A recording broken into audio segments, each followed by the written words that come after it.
Hello दोस्तों, कैसे हो आप सभी। स्वागत है आपका ई शिक्षा अकेडमी के इस ऑनलाइन प्लेटफॉर्म पर। तो आज हम करेंगे दोस्तों मैथ के कुछ क्वेश्चंस जो कि आपके प्रीवियस ईयर में पूछे गए हैं। ये आपका उपयोगी होने वाला है दोस्तों बीएसएफ का, जो आपका ट्रेडमैन्स का जो एग्ज़ाम है दोस्तों अभी उसके लिए, या फिर आप सीआईएसएफ का ड्राइवर का एग्ज़ाम दे रहे हैं, या फिर आप एसएसबी ड्राइवर का एग्ज़ाम दे रहे हैं, या फिर आप यूपी पुलिस या कोई भी आप वनडे एग्ज़ाम जो है वो दे रहे हैं, तो उन सभी के लिए जो है ये आपका अति उपयोगी जो है होने वाला है। तो दोस्तों चलिएगा स्टार्ट करते हैं।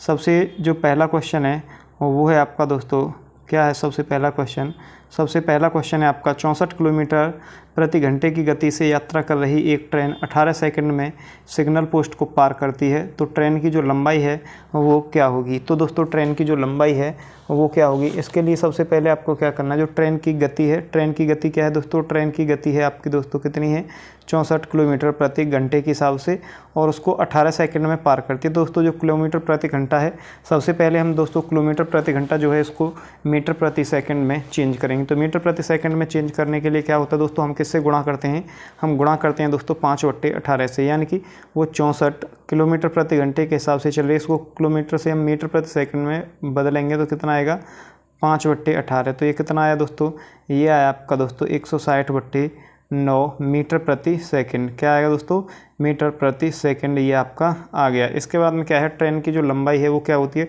ट्रेन की गति गुणा लिया गया समय। क्या होती है दोस्तों, ट्रेन की जो गति होती है, ट्रेन की गति गुणा लिया गया समय, लिया गया जो समय होता है वो होता है। तो इसमें दोस्तों जो ट्रेन की गति है वो क्या है 160 मीटर प्रति सेकंड, 160/9। टाइम कितना लिया गया है 18 सेकंड। तो इसको सॉल्व करेंगे, तो सॉल्व करने पे क्या आएगा दोस्तों, 9 से 18 को काटेंगे कितनी बार, 2 बार, 2 का गुणा 300 160 में करेंगे तो कितना आएगा 320, यानी कि जो आपका करेक्ट आंसर है वो क्या होगा दोस्तों 320 हो जाएगा। एक बार दोस्तों फिर से समझेंगे, जो ट्रेन की गति है वो कितनी है दोस्तों आपकी, वो है 64, यहाँ पर कितनी है 64 किलोमीटर प्रति घंटा, इसको मीटर प्रति सेकंड में बदलेंगे तो कितना आएगा 5/18। तो ये आ गया दोस्तों आपका 160/9। इसके बाद में दोस्तों ट्रेन की जो लंबाई है वो क्या होती है, ट्रेन की गति गुणा लिया गया समय। तो ट्रेन की गति क्या है आपकी, ट्रेन की गति है आपकी दोस्तों 160/9, लिया गया समय कितना है, तो वो है आपका 18 सेकंड। तो 9 दूनी कितना हुआ 18, और 160 दूनी कितना हुआ दोस्तों आपका 320। तो करेक्ट आंसर क्या आ गया आपका, करेक्ट आंसर आ गया आपका 320, यानी कि ऑप्शन नंबर ए जो है वो आपका सही ऑप्शन यानी कि सही उत्तर हो जाएगा। नेक्स्ट क्वेश्चन की अगर हम बात करते हैं तो नेक्स्ट क्वेश्चन है दोस्तों, एक निश्चित धनराशि 2 वर्षों में 9% वार्षिक ब्याज की दर से अर्जित चक्रवर्ती ब्याज और साधारण ब्याज के बीच में जो अंतर है वो है आपका दोस्तों 97.2। तो निवेश की गई जो राशि है वो आपकी क्या होगी। तो दोस्तों निवेश की गई राशि क्या है, तो इसके लिए फॉर्मूला क्या होता है, CI - SI बराबर में PR का स्क्वायर बटे में 100 और T क्या होता है, ये होता है आपका दोस्तों फॉर्मूला। तो दोस्तों इस फॉर्मूला में अगर हम उसको पुट करेंगे तो क्या आएगा, SI माइनस में CI कितना है, वो आपका अंतर कितना है दोस्तों 97.2, कितना है 97.2 जो है वो इसका अंतर है। इसके बाद में दोस्तों 97.2 बराबर में P हमें दोस्तों निकालना है, R कितनी है हमारी दोस्तों 9%, यानी कि 9 का स्क्वायर, ये आपकी R है। 100/T कितना है दोस्तों आपका 2 वर्ष, तो यहाँ पर T की जगह पे क्या आ जाएगा दोस्तों, ये आ जाएगा आपका 2 वर्ष। इसके बाद में इसको फिर से हम सॉल्व करेंगे एक बार, तो सॉल्व करने पर क्या आएगा, ये आएगा दोस्तों आपका 97.2 बराबर में P, और ये कितना आएगा 9×81, कितना आएगा दोस्तों 9×81, और ये कितना आ जाएगा, ये आ जाएगा दोस्तों आपका 10,000, कितना आएगा 10,000। इसके बाद में क्या करना है, इसका दोस्तों हम करेंगे क्या, क्रॉस मल्टीप्लाई करने पे क्या आएगा, ये आपका दोस्तों 81 P बराबर में ये आएगा दोस्तों आपका 97, ये 1 2 और 3 क्या आएगा दोस्तों यहाँ पर, तो ये आ गया दोस्तों आपका 9,72,000। तो यहाँ से P की वैल्यू निकालेंगे तो 9,72,000 बटे में 81 करेंगे तो कितना निकल के आएगा, तो ये आएगा दोस्तों आपका 12,000। कितना आएगा दोस्तों, इसको सॉल्व करेंगे तो इसको सॉल्व करने पर आएगा 12,000, यानी कि 12,000 ऑप्शन नंबर 4 जो है वो आपका करेक्ट आंसर हो जाएगा। नेक्स्ट अगर हम क्वेश्चन की बात करते हैं तो नेक्स्ट क्वेश्चन है आपका क्वेश्चन नंबर 3 जो है, यदि A/B का जो अनुपात है वो 5:7 है, तो इनमें से दोस्तों 3a प्लस में 7b बराबर में 5a माइनस में 3b का मान ज्ञात करना है, यानी कि इसमें यहाँ पर a और b की जगह जो है ये इनके मान जो है वो आपको रख देने। तो 3a की वैल्यू, a का जो मान है वो कितना है दोस्तों, यहाँ पर a का कितना है 5 प्लस में यहाँ पर क्या लिखेंगे 7, b का कितना है दोस्तों, b का है आपका 7, b का कितना है 7 अनुपात में यहाँ पे क्या लिखेंगे, यहाँ पे लिखेंगे 5, a का कितना है, a का है दोस्तों यहाँ पर मान 3 माइनस में 3 गुणा में 7। तो ये दोस्तों इसको अगर हम सॉल्व करेंगे तो इसको सॉल्व करने पर कितना आएगा, ये कितना है आपका 3 पंजे 15 प्लस में 7 7 49 बराबर में 5 तिया 15 माइनस में 7 तिया 21। तो अगर दोस्तों हम 49 और यहाँ पर कितना दोस्तों 49 और 15 को अगर हम जोड़ेंगे तो कितना आएगा, ये आएगा दोस्तों आपका 64 बराबर में 12। इनको अगर हम काटेंगे तो कितना आएगा दोस्तों, ये कितना आएगा, ये आएगा 16 और ये कितना आएगा यहाँ पर, ये आएगा आपका दोस्तों यहाँ पर ये 12 ने 21, 1 मिनट रुकिएगा, ये आपका आएगा दोस्तों यहाँ पर जो दोस्तों a का मान है वो कितना है 5, हमने यहाँ पर 3 लिख दिया है। तो यहाँ पर क्या आएगा, यहाँ पर आएगा दोस्तों आपका 5। तो 5 और 5 ये पचम कितना होता है 25, 25 में से 21 जाएंगे तो वो कितने आएंगे यहाँ पर आएगा दोस्तों आपका 4, कितना आएगा 4। तो हम इसको काटेंगे तो ये 4 से कितना कटा 16 बार, 4 से इसको काटेंगे तो 1 बार, तो कितना आया दोस्तों आपका 16। तो करेक्ट आंसर क्या होगा, करेक्ट आंसर होगा आपका दोस्तों 16। नेक्स्ट अगर हम क्वेश्चन की बात करते हैं तो नेक्स्ट आपका जो क्वेश्चन है वो है क्या है, नेक्स्ट क्वेश्चन एक बार पढ़ेंगे। नेक्स्ट आपका क्वेश्चन है दोस्तों, एक पिता और उसके बेटे की जो वर्तमान आयु के उम्रों का योग है वो है 78 वर्ष। 5 वर्ष बाद उनके उम्रों का जो अनुपात है वो 7:11 हो जाता है। तो पिता की वर्तमान उम्र वर्षों में क्या होगी। तो पिता की जो वर्तमान उम्र है उसको निकालने के लिए क्या करेंगे, पिता और बेटे की दोस्तों जो वर्तमान आयु है जो उसका योग है, पिता और बेटे की जो वर्तमान आयु है उसका योग कितना है दोस्तों। अगर बात करते हैं हम वर्तमान का, तो वर्तमान की आयु कितनी है आपकी 78। उसके बाद में दोस्तों 5 वर्ष बाद जो है उनकी उम्र कितनी होगी, क्या होगी 5 वर्ष बाद क्या होगी, 5 वर्ष बच्चे की बढ़ेगी, 5 वर्ष पिता की बढ़ेगी। तो ये कितनी हो जाएगी आपकी, ये हो जाएगी दोस्तों आपकी 88, कितनी हो जाएगी 88। लेकिन इसकी जो आपका अनुपात है वो कितना दे रखा है इन्होंने 7.4। तो इसको लिखेंगे हम 7x, इसके बाद में इसको लिखेंगे हम 4x, क्या लिखेंगे 7x प्लस में 4x। इनका जो योग है वो कितना है दोस्तों 88। ये दोस्तों अभी जो आपकी 5 वर्ष बाद होगी, क्या होगी 5 वर्ष बाद का जो है वो इन्होंने डाटा है, तो ये वो डाटा है। इसके बाद में 7 और 4 कितना होता है आपका 11x बराबर कितना हुआ यहाँ पर 88। x की वैल्यू निकालेंगे तो कितनी हुई दोस्तों आपकी, यहाँ पर आएगी 8। अगर यहाँ पर अगर हम 5 साल बाद में जो पिता की उम्र है वो निकालेंगे तो कितना, 5 साल में पिता की जो उम्र है वो कितनी है आपकी, ये है आपकी दोस्तों 7x, कितनी है 7x। तो 7x की अगर हम वैल्यू निकालेंगे तो 7x की वैल्यू क्या आएगी, 7 × x की वैल्यू क्या है दोस्तों आपकी, x की वैल्यू है आपकी 8। तो ये कितनी आई, ये आई आपकी 800, ये 8 7 56 कितनी आई 56।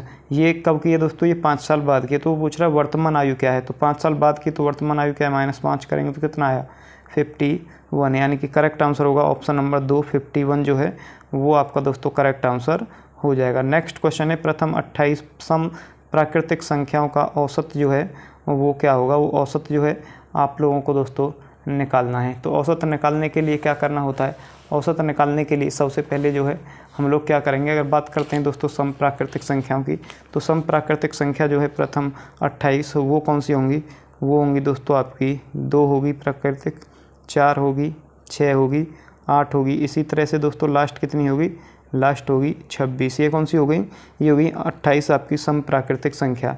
तो इनका जो औसत है वो आपको ज्ञात करना है। तो औसत ज्ञात करने के लिए हम इनको कैसे लिख सकते हैं दोस्तों, 2 1 प्लस में 2 प्लस में 3 प्लस में डैश डैश डैश, ये यहाँ पे कितना लिखेंगे, ये यहाँ पे लिखेंगे हम दोस्तों कितना 28। तो दोस्तों अगर हम 2 का गुणा 1 में करेंगे तो कितना आया 2, 2 का गुणा 4 में करेंगे तो 4। अभी हमने सिर्फ क्या लिखा है, यहाँ से 2 को बाहर निकाला और इसको यहाँ पर लिख दिया। इसके लिए दोस्तों जो औसत निकालने के लिए जो फार्मूला होता है, औसत निकालने के लिए जो फार्मूला है वो क्या होता है, वो होता है दोस्तों आपका n, इसके बाद में n + 1/2। अगर हम दोस्तों यहाँ से इसकी वैल्यू पुट करेंगे तो कितना आया 2। n की वैल्यू कितनी है आपकी, n की वैल्यू है आपकी दोस्तों 28 × n + 1 हुआ, 28 + 1 कितना हुआ दोस्तों आपका 29/2। 2 से दोस्तों 2 क्रॉस हो जाएगा। अभी हमारे पास क्या बचा 28 गुणा 29। तो 28 गुणा 29 हम करेंगे तो कितना आएगा, ये आएगा आपका दोस्तों 812। कितना आएगा 812। तो करेक्ट आंसर क्या है आपका, करेक्ट आंसर क्या होगा, करेक्ट आंसर निकालने के लिए ये क्या है आपका, इनका योग आया आपका 812। तो इसका औसत निकालेंगे, तो औसत निकालने के लिए क्या करना होगा, प्रथम संख्या कितनी है आपकी 28, 28 संख्याओं का योग कितना है आपका 812। तो औसत निकालने के लिए क्या होता है, योग बट्टे में संख्या। तो योग कितना आया दोस्तों इसका 812। संख्या कितनी है आपकी, संख्या है आपकी 28। अगर इसको हम इससे काटेंगे तो कितना आएगा, ये एक सेकेंड, यहाँ पे हमारा योग कितना आया था, योग आया था 812 और संख्या कितनी है हमारी 28। तो हम दोस्तों इसको अगर क्रॉस करेंगे तो कितना आएगा आपका 29, यानी कि करेक्ट आंसर आ गया दोस्तों आपका ऑप्शन नंबर 3 29। नेक्स्ट अगर हम क्वेश्चन की बात करते हैं तो नेक्स्ट क्वेश्चन है 10 की पावर 5, उसके बाद में दोस्तों गुणा 5 की पावर 21 गुणा 7 की पावर 11 के जो गुणनफल में इकाई का जो अंक होगा वो क्या होगा। तो इसमें इकाई का अंक निकालना है। इकाई का अंक निकालने के लिए सबसे पहले क्या है, 10 की पावर क्या है 5। तो 10 की पावर 5 है दोस्तों, अगर हम इसको निकालेंगे तो इसका इकाई का अंक क्या आएगा 0। तो उसके बाद में 0 में अगर हम कोई भी संख्या का गुणा करेंगे तो क्या आएगा 0। तो इसका सभी का जो इकाई का अंक क्या आएगा दोस्तों, वो आएगा आपका 0। इसको आगे के ज़्यादा सॉल्व करने की आपको ज़रूरत नहीं है कि पहले इसको सॉल्व करो, इसको सॉल्व करो, इसको सॉल्व करो। तो अगर यहाँ पर अगर हम 10 की पावर 5 की बात करें तो ये क्या आएगा आपका 0 आएगा। तो 0 का किसी भी संख्या में गुणा करेंगे तो क्या आता है 0। तो इसका करेक्ट आंसर क्या होगा दोस्तों, करेक्ट आंसर जो है वो हो जाएगा आपका 0। नेक्स्ट अगर हम क्वेश्चन की बात करते हैं तो नेक्स्ट क्वेश्चन है आपका क्वेश्चन नंबर 7। क्या है दोस्तों क्वेश्चन नंबर 7, क्वेश्चन नंबर 7 है कि यदि क्या है दोस्तों, यदि एक स्कूल में 70% छात्र हैं, टोटल कितना होता है दोस्तों आपका 100 में से जो छात्र हैं वो कितने दोस्तों, जो छात्र हैं वो हैं आपके 70%। बचा हुआ कौन हुआ दोस्तों, आपका लड़कियां हुई बची हुई। तो यदि लड़कियों की संख्या है 345, यदि दोस्तों आपको 30 की जो वैल्यू है वो दे रखी है कितनी 345, कितनी दे सकती है दोस्तों 345। तो 70 की वैल्यू कितनी आएगी, यदि 30 की वैल्यू है दोस्तों 345 तो 70 की वैल्यू कितनी आएगी, 70 की अगर हम दोस्तों यहाँ पर वैल्यू जो है वो निकालेंगे तो 70 की वैल्यू आएगी आपकी दोस्तों 345 बटे में 30 गुणा में 70। तो इसमें दोस्तों अगर हम इसको सॉल्व करेंगे तो ये कितना आएगा, ये आएगा दोस्तों आपका 805। कितना आएगा दोस्तों 805 क्या हो गए आपके लड़के और 345 हो गई लड़कियां। तो इसमें पूछा क्या है, तो कुल छात्रों की संख्या कितनी है।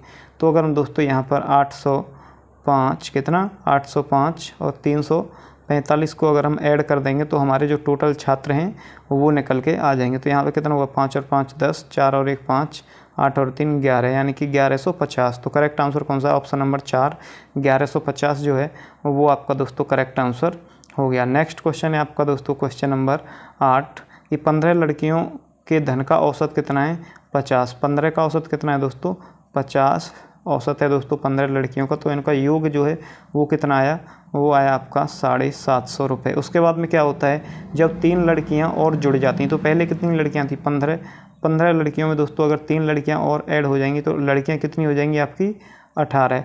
उसके बाद में जो इनका औसत था वो कितना बढ़ गया 3। तो पहले औसत कितना था, पहले औसत था आपका 50, 50 में 3 और बढ़ गया तो कितना हो गया 53। तो इनका योग निकालेंगे तो इनका योग कितना आएगा, हम जो इसका योग करेंगे तो योग करने पे इसका जो है वो क्या आएगा, तो योग करने पे आएगा इसका हम 53 गुणा 18 करेंगे तो कितना आएगा दोस्तों आपका, ये आएगा आपका 954। तो दोस्तो54 आपका जो पहला औसत था वो था 750, बढ़ने के बाद में कितना हुआ है 954। तो टोटल जो है कितना बड़ा है, अगर हम 954 में से 750 माइनस करेंगे तो कितना आएगा, ये आएगा दोस्तों आपका 204। ये 204 जो है ये योग किसकी वजह से बढ़ा है, जो लड़कियां बाद में जुड़ी हैं उनकी वजह से। तो टोटल जो लड़कियां हैं वो कितनी जुड़ी हैं, टोटल लड़कियां जुड़ी हैं आपकी 3। तो इसको दोस्तों अगर हम 3 से डिवाइड करेंगे तो कितना आएगा आपका, ये आएगा आपका 68।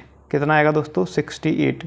तो जो नई तीनों लड़कियां जुड़ी हैं उनका धन का जो औसत है वो कितना है, अगर उनका धन पूछे तो उनका धन कितना है दोस्तों आपका, उनका धन है 204। अगर उनके धन का औसत पूछे, 3 लड़कियां जुड़ी थी उनके धन का औसत कितना है, तो धन का औसत आएगा आपका दोस्तों 68। कितना आएगा 68, यानी कि करेक्ट आंसर कितना हो गया, करेक्ट आंसर हो गया आपका 68। 8। नेक्स्ट अगर हम क्वेश्चन की बात करते हैं तो नेक्स्ट क्वेश्चन है, एक छात्र को परीक्षा में उत्तीर्ण करने के लिए 40% अंक प्राप्त करने होते हैं। कितने अंक प्राप्त करने होते हैं? 40% अंक जो है उसको प्राप्त करने होते हैं, लेकिन केवल 45 अंक प्राप्त करता है। कितने अंक? 45 अंक जो है वो प्राप्त करता है और 5 अंकों से अनुत्तीर्ण हो जाता है। यानी कि उसने 45 अंक प्राप्त किए, 45 अंक प्राप्त करने के बाद में वो 5 अंकों से अनुत्तीर्ण हो गया। अगर उसको 5 अंक और मिल जाते तो वो जो है क्या हो जाता दोस्तों? आपका उत्तीर्ण। यानी कि 40% की जो वैल्यू है वो कितनी है, कितना होता है दोस्तों? उनको 40% जो है वो प्राप्त अंक जो है करने होते हैं उत्तीर्ण के लिए, लेकिन उसने 45 अंक प्राप्त किए और 5 अंकों से फेल हो गया। यानी कि अगर उसको 5 अंक प्लस और हो जाते तो वो पास हो जाता है। यानी कि 40% की वैल्यू है 50 के बराबर। तो आपसे पूछा गया है कि तो अधिकतम जो अंक हैं वो कितने हैं, यानी कि 100% की वैल्यू कितनी है। तो आपको 100% की वैल्यू निकालनी है। तो 100% की वैल्यू कैसे निकालेंगे? ये कितना है दोस्तों? 50 इंटू में 100 अपॉन में 40। 20 से काटेंगे दोस्तों, 20 दूनी 40, 20 पंजे 100, 2 से इसको काटेंगे तो कितना आया दोस्तों? 25। तो 25 का गुणा अगर 5 में करेंगे तो कितना आया आपका? 125। तो करेक्ट आंसर क्या हुआ आपका? 125 जो है वो करेक्ट हो गया। यानी कि ऑप्शन नंबर 2 जो है वो आपका दोस्तों करेक्ट आंसर हो गया। इसके बाद में नेक्स्ट आपका क्वेश्चन है, नेक्स्ट क्वेश्चन है दोस्तों आपका, नेक्स्ट क्वेश्चन क्या है? नेक्स्ट आपका क्वेश्चन है दोस्तों, यदि एक आयत का जो परिमाप है वो है आपका 268 सेंटीमीटर, यदि इसकी लंबाई तथा चौड़ाई के बीच में जो अंतर है वो है 34 सेंटीमीटर, तो इस आयत का जो क्षेत्रफल होगा वो क्या होगा? तो इसका जो परिमाप है, परिमाप कितना है दोस्तों? आपका परिमाप है इसका 268। इसके बाद में दोस्तों आपकी जो लंबाई माइनस चौड़ाई है वो कितनी है? आपकी लंबाई माइनस चौड़ाई है दोस्तों आपकी 34। अगर आयत का परिमाप की बात करें तो आयत का जो परिमाप होता है वो क्या होता है? आयत का परिमाप, आयत का परिमाप बराबर होता है आपका दोस्तों 2 इंटू में L प्लस में B। अगर बात करते हैं दोस्तों आयत का क्षेत्रफल, तो जो क्षेत्रफल होता है आयत का वो क्या होता है? वो होता है दोस्तों आपका L गुणा B। क्या होता है दोस्तों? L गुणा B। तो L क्या है दोस्तों आपका? अगर यहाँ से हम L निकालेंगे तो L क्या आएगा हमारा? L गुणा B क्या आएगा? L गुणा B जो है यहाँ से L निकालेंगे तो ये आएगा दोस्तों आपका 34 प्लस में B। क्या आएगा दोस्तों? 34 प्लस में B। क्यों आएगा? क्योंकि L माइनस B बराबर 34 है। तो इसमें से अगर हम निकालेंगे L तो क्या हो जाएगा? ये इधर चला जाएगा तो 34 प्लस में B ये जो है हो जाएगा। इसके बाद में दोस्तों इसको सूत्र में हम अगर रखेंगे तो सूत्र में रखने के लिए क्या आएगा? सूत्र क्या है? आयत का परिमाप क्या है? 2 गुणा L प्लस में B। तो यहाँ पर क्या लिखेंगे? 2 गुणा में L प्लस में B जो है वो क्या होगा? तो L की वैल्यू कितनी है? L की वैल्यू है आपकी दोस्तों 34 प्लस में B। क्या है? 34 प्लस में B। उसके बाद में B क्या है? तो B को दोस्तों यहाँ पर क्या करेंगे? ये आपका हो गया B बराबर में कितना है आपका? ये है 268। तो यहाँ से दोस्तों 34 प्लस में 2B, एक B ये है, एक B ये है, कितना हो गया? 2B बराबर में कितना हुआ? 268। कितना हुआ? 268 बटे में 2। क्या वो 2, ये 2 जो है यहाँ पे आ गया दोस्तों आपका डिवाइड में आ गया। इसके बाद में अगर इसको डिवाइड करेंगे तो ये कितना आएगा? ये आएगा आपका 134। अगर यहाँ से दोस्तों हम B की वैल्यू निकालते हैं तो B की वैल्यू जो है वो क्या निकलेगी? तो B की वैल्यू निकलेगी आपका दोस्तों 134 माइनस में 34 बटे में 2। 134 में से दोस्तों 34 गए तो कितने बचे? 134 में से अगर हम 34 माइनस करेंगे तो कितना आएगा दोस्तों आपका? ये आपका आएगा 100। 100 बटे में 2 करेंगे तो कितना आया आपका? ये आ गया दोस्तों आपका 50। कितना आ गया? तो ये आपका आया दोस्तों 50 आ गया। इसके बाद में दोस्तों L जो है वो कितना है हमारा? L था हमारा 34 प्लस में B। कितना था? 34 प्लस में B। तो B की वैल्यू कितनी है? 50। B की वैल्यू है अगर दोस्तों 50 और 34 है आपकी दोस्तों L की वैल्यू, तो ये कितना आया आपका? ये आपका आ गया दोस्तों 84। आयत का जो क्षेत्रफल होता है वो क्या होता है दोस्तों आपका? आयत का क्षेत्रफल होता है L गुणा B। तो L की वैल्यू कितनी है आपकी? 84। B की वैल्यू कितनी है? वो है आपकी दोस्तों 34। तो इसका अगर गुणा करेंगे तो कितना आएगा? ये आएगा आपका दोस्तों 4200 सेंटीमीटर स्क्वायर। कितना आएगा दोस्तों? 4200 सेंटीमीटर स्क्वायर। यानी कि ऑप्शन नंबर 4 जो है वो आपका दोस्तों करेक्ट आंसर हो जाएगा। तो दोस्तों इस वीडियो में इतना ही, मिलते हैं आपसे जल्द ही नेक्स्ट वीडियो में। तब तक के लिए थैंक यू।